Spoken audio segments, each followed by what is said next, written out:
नमस्कार। आज हम भारतीय शास्त्रीय संगीत की एक बहुत ही महत्वपूर्ण शैली को समझेंगे, जहां से कॉम्पिटिटिव एग्जाम्स में अक्सर सवाल बनते हैं। जैसा कि हम जानते हैं, कॉम्पिटिटिव एग्जाम्स में इंडियन क्लासिकल म्यूजिक से हर साल सवाल आता ही है।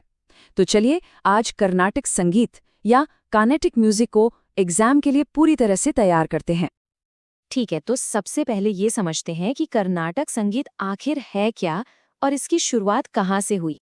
देखिए, सबसे पहली और सबसे जरूरी बात जो याद रखनी है वो ये है कि कर्नाटक संगीत का केंद्र दक्षिण भारत है, साउथ इंडिया। ये इसका सबसे मुख्य भौगोलिक तथ्य है।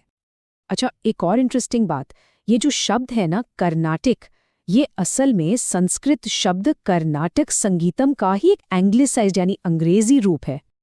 तो हुआ ये कि 14वीं सदी से पहले भारत का शास्त्रीय संगीत लगभग एक जैसा ही था, लेकिन फिर उत्तर भारत में पारसी प्रभाव बढ़ने लगा, जिसकी वजह से संगीत दो अलग-अलग स्टाइल्स में बट गया। दक्षिण में जो मूल शैली थी उसे विजयनगर साम्राज्य ने संरक्षण दिया और बस यही आगे चलकर कर्नाटक संगीत कहलाया। चलिए अब इसके कोर कंपोनेंट्स को समझते हैं। कह सकते हैं कि कर्नाटक संगीत की नींव 4 मूल स्तंभों या पिलर्स पर टिकी है। सबसे पहला है श्रुति। आप श्रुति को संगीत का एंकर समझ सकते हैं। ये वो बेस नोट है जो पूरे गाने की पिच को सेट करता है और कलाकार को सुर में बने रहने में मदद करता है। दूसरा तत्व है स्वर। ये तो हम सब जानते हैं, सा, रे, गा, मा, पा, धा, नी। ये 7 मूल सुर ही किसी भी धुन के बिल्डिंग ब्लॉक्स होते हैं। तीसरा है राग। राग स्वरों का एक ऐसा सेट है जो मेलोडी को एक खास मोड या इमोशन देता है। मतलब राग ही तय करता है कि गाना सुनकर खुशी महसूस होगी या भक्ति का भाव आएगा। और चौथा और आखिरी पिलर है ताल। आसान शब्दों में कहें तो ये रिदम है, एक बीट पैटर्न जो गाने को एक ढांचा और गति देता है। ओके, अब एक ऐसे टॉपिक पर आते हैं जो एग्जाम्स का फेवरेट है। कर्नाटक और हिंदुस्तानी संगीत में आखिर क्या फर्क है? तो कुछ मुख्य अंतरों को देखते हैं। पहला तो जाहिर है रीजन का। कर्नाटक संगीत दक्षिण भारत का है और हिंदुस्तानी उत्तर भारत का। दूसरा बड़ा फर्क है इन्फ्लुएंस का।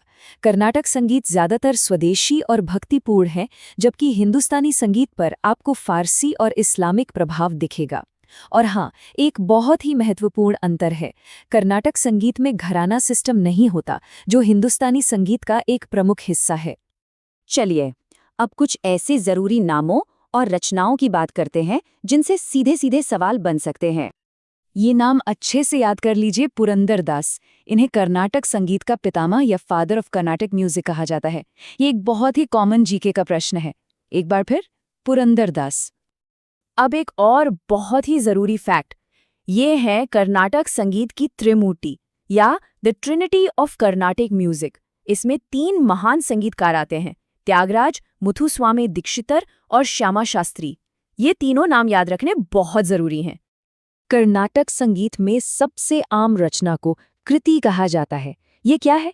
ये मूल रूप से एक भक्ति रचना है, एक डिवोशनल पीस जो भगवान के प्रति भक्ति को एक्सप्रेस करती है।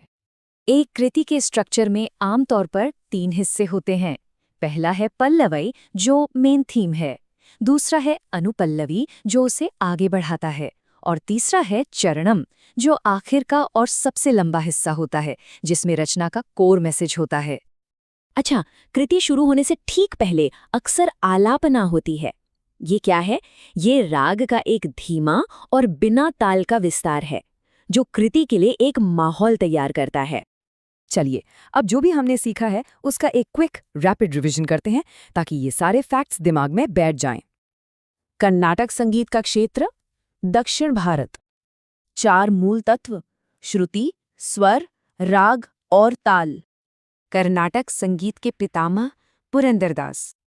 और कर्नाटक संगीत की त्रिमूर्ति त्यागराज, मुथुस्वामी दीक्षितर और श्यामा शास्त्री। तो ये थे कर्नाटक संगीत से जुड़े सबसे जरूरी तथ्य।